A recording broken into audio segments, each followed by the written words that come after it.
Morning बच्चों हम लोग पाठ 9 सत्कर्तव्य पढ़ रहे थे। इसके पहले का जो वीडियो था ना, तो छह पैराग्राफ्स आपके उसमें हैं। 3 पैराग्राफ मैंने पहले वीडियो में दिया और 3 दूसरे वीडियो में ना।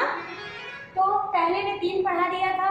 मैंने आपको बताया था, इसका प्रसंग बताया था कि इस पाठ के माध्यम से कवि क्या कहना चाहता है। कवि कहना चाहता है, कवि क्या बताया है, कवि ने बताया है कि धरती पे जितने भी सचर अचर ना, जो स्थिर है और जो चल फिर रहे हैं, सभी प्राणी अपने अपने कर्तव्यों में स्वार्थ रहित होकर ना निरंतर तत्परता के साथ लगे हुए हैं। एक मनुष्य ही ऐसा प्राणी है जो अब सिर्फ अपनी स्वार्थ पूर्ति में लगा हुआ है। तो मनुष्य को कवि ने बताने का प्रयास किया है, उसके कर्तव्यों के प्रति सजग करने का प्रयास किया है कि इस धरती पर आए हो तो तुम्हारा इस धरती के प्रति, इस धरती के लोगों के प्रति क्या कर्तव्य है ना। उसी श्रृंखला में आगे देखिए पैराग्राफ 4 ना, केवल अपने लिए सोचते मौज भरे गाते हो, पीते खाते सोते जगते हंसते सुख पाते हो, जग से दूर स्वार्थ साधन ही सतत तुम्हारा यश है, सोचो तुम्हें कौन अब जग में तुम सा स्वार्थ विवश है ना।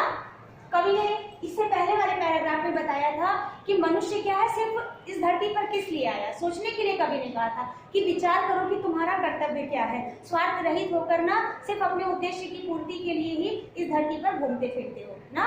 क्या तुम अपने उद्देश्य को भूल गए हो ना। जिस तरह से पृथ्वी पे पेड़ पौधे नदियां सूर्य चंद्र सभी अपने अपने कार्य में लगे, एक उद्देश्य के साथ है ना, उनका जीवन का एक उद्देश्य है। तो कवि कह रहा है केवल अपने लिए सोचते मौज भरे गाते हो। मनुष्य तुम कैसे हो, ये मानो तुम कैसे हो, केवल अपने लिए सोचते, तुम अपने लिए ही अपने बारे में ही सोचते रहते हो ना, मौज भरे गाते हो और अपने ही जीवन में मस्त रहते हो ना, मस्त मगन रहते हो, तुम्हें दूसरे से कोई मतलब नहीं होता है। पीते खाते सोते जगते, तुम अपने जीवन में मस्त रहते हो, खाते पीते हो, सोते हो, जगते हो, हंसते हो, सुख पाते हो ना, तुम अपने ही सुख के बारे में सोचते रहते हो। जग से दूर स्वार्थ साधन ही सतत तुम्हारा यश है। जग से दूर, इस संसार से दूर ना, संसार में तो रहते हो, सब कुछ उसी से लेते हो, लेकिन उसको क्या लौटाना है इस बारे में तुम कभी नहीं सोचते ना। सिर्फ आप लेना जानते हैं। मनुष्य क्या करता है, वो सिर्फ ले रहा है। जग से दूर, तुम जग से दूर हो गए, क्यों? क्योंकि सिर्फ अपनी ही स्वार्थ साधना में लगे हो। सतत तुम्हारा यश है और अपने ही स्वार्थ की सिद्धि करना, सिर्फ अपने बारे में सोचना, तुम सोचते हो कि यही तुम्हारा यश है, इसी में तुम्हारी कीर्ति है। सोचो तुम्हें कौन अब जग में तुम सा स्वार्थ विवश है।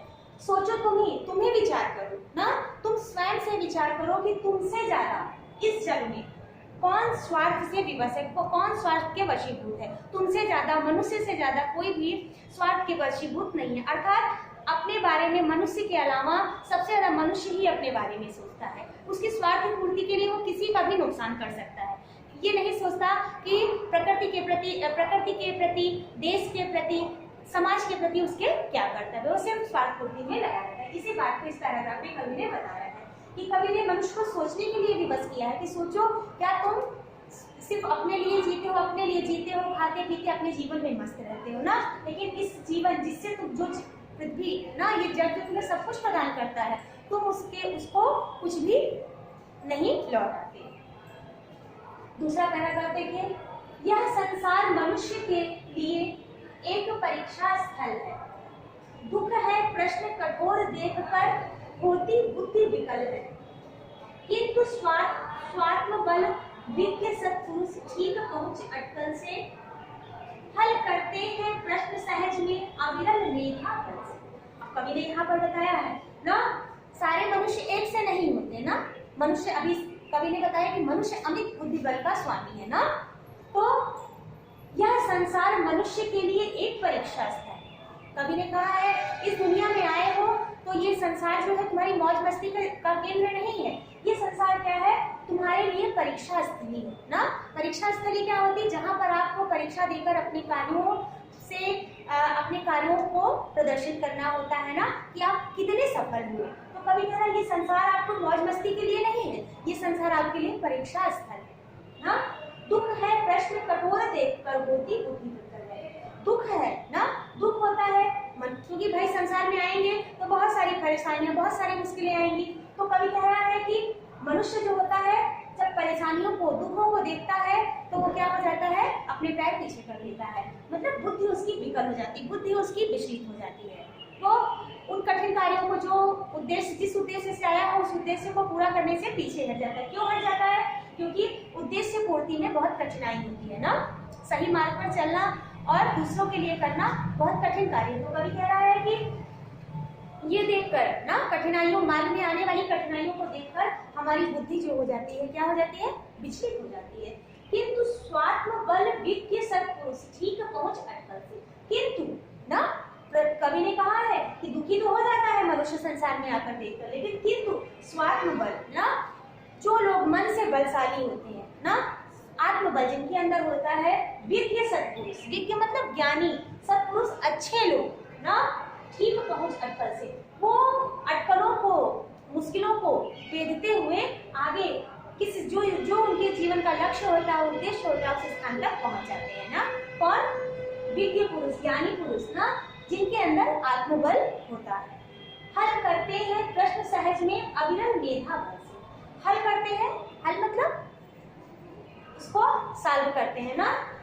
प्रश्न सहज, प्रश्न जो उनके जीवन में कठिनाइयां, प्रश्न का तात्पर्य जो मार्ग में आने वाली बाधाएं हैं, सहज मतलब आसानी से, अविरल बिना रुके हुए, मेधा बल से, मेधा मतलब अपनी बुद्धि के बल से, शारीरिक बल की बात नहीं कही गई है। कवि ने कहा है आप अमित बुद्धि बल के स्वामी है ना।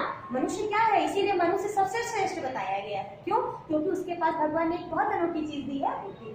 तो कवि कह रहा है कि जो सत्पुरुष होते हैं ना, विज्ञ ज्ञानी पुरुष होते हैं, वो क्या करते हैं, मार्ग में आने वाली मुश्किलों को आसानी से हल कर लेते हैं। किस कैसे? अपनी मेधा शक्ति से, अपनी ज्ञान से, अपनी बुद्धि से। लास्ट पैराग्राफ देखिए। पैदा कर जिस देश जाति ने तुमको पाला पोसा, किए हुए है वह निज हित का तुमसे बड़ा भरोसा, उससे होना ऋण प्रथम है सत्कर्तव्य हमारा, फिर दे सकते हो वसुधा को शेष स्वजीवन सारा। अब कवि ने कहा है, मनुष्य के कर्तव्यों को बताया है कि हमारा सबसे पहला कर्तव्य क्या है। पैदा कर जिस देश जाति ने तुमको पाला, जिस देश में, जिस जाति ने, जिन लोगों ने आपको पाला पोसा बड़ा किया ना, सबसे पहला कर्तव्य हमारा क्या है, किए हुए है निज जीवन का तुमसे बड़ा भरोसा ना। कवि कह रहा है कि जिस देश ने, जिस जाति ने, जिन लोगों ने तुमको पाला पोसा बड़ा किया, किसी उद्देश्य से किया होगा ना, वो तुमसे निज मतलब अपने ही, तुमको जन्म दिया तो उन्होंने कुछ अपने लिए भी सोचा होगा कि जैसे माता पिता जन्म देते हैं तो सोचते हैं कि मेरा बच्चा बड़ा होकर मेरे लिए ऐसा करेगा, और बच्चा बड़ा हुआ, वो माता पिता को पहचानता ही नहीं। तो ये क्या है, ये अपने कर्तव्यों से विमुख होना है ना। तो जिन लोगों ने तुमको पैदा किया, जिस देश ने, जिस जाति ने तुमको पैदा किया, बड़ा किया, जहाँ पर तुम पले बढ़े, उन लोगों ने तुमसे निज हित का, निज हित मतलब अपने हित के लिए तुमसे बहुत भरोसा, तुम्हारे ऊपर बहुत विश्वास किया है कि जब तुम इस योग्य हो जाओगे, अपनी धरती को, अपने संसार को कुछ दे सकोगे। सभी तुमसे बहुत उम्मीद, इस दुनिया ने तुमसे बहुत उम्मीद कर रखी है, उससे होना ऋण प्रथम है। सबसे पहला कर्तव्य आपका क्या है, अपने बारे में नहीं सोचना है, पहला कर्तव्य आपका है ऋण, ऋण से मुक्त होना ना।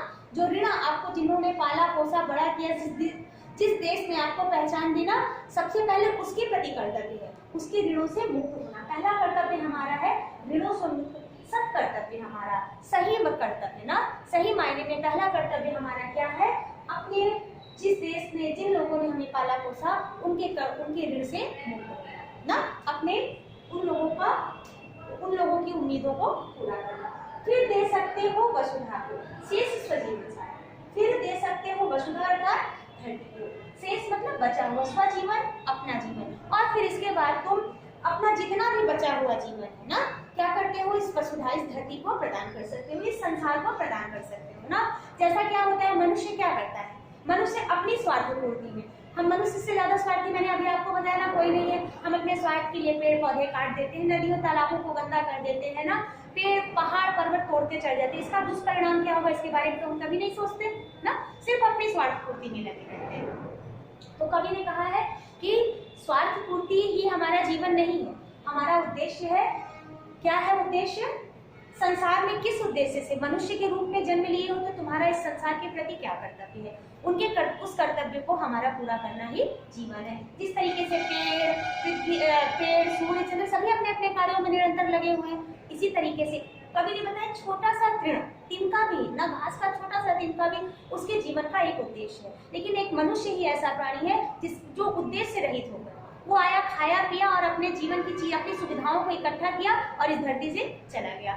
इस धरती को क्या देकर जाना है इसके बारे में नहीं सोचता। इसी चीज को इस पाठ में कवि ने यहाँ पर बताया है कि सत कर्तव्य, हमारा कर्तव्य क्या है। बच्चों यहाँ पर ही आपका पाठ कंप्लीट होता है ना।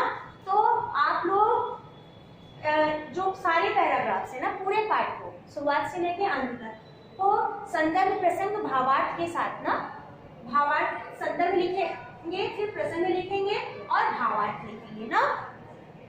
लिखकर आप अपनी नोटबुक में नोट करेंगे। संदर्भ आप सभी को आता है ना। संदर्भ के अंतर्गत क्या होता है? पाठ होता है और किस कवि ने लिखा है ना, कहाँ से लिया गया और किस कवि ने लिखा। प्रसंग में कवि ने क्या बताना चाहा, तो मैंने बताया ना, कवि ने बताना चाहा है मनुष्य को जगाने का प्रयास किया, मनुष्य को उसके कर्तव्यों के प्रति बताया है कि क्या तुम मनुष्य, तुम्हारा कर्तव्य क्या है ना। सभी लोग सचराचर, अच्छा जितने भी प्राणी सभी अपने अपने कार्य में लगे हुए हैं, एक मनुष्य ही ऐसा है जो अपने कर्तव्य के प्रति सजग नहीं है। और इसके बाद पर फिर आप सारी व्याख्याएं कर लीजिएगा, ठीक है बेटा। इस पाठ का जो प्रश्न उत्तर है वो मैं नेक्स्ट वीडियो में दूंगी। धन्यवाद बच्चों।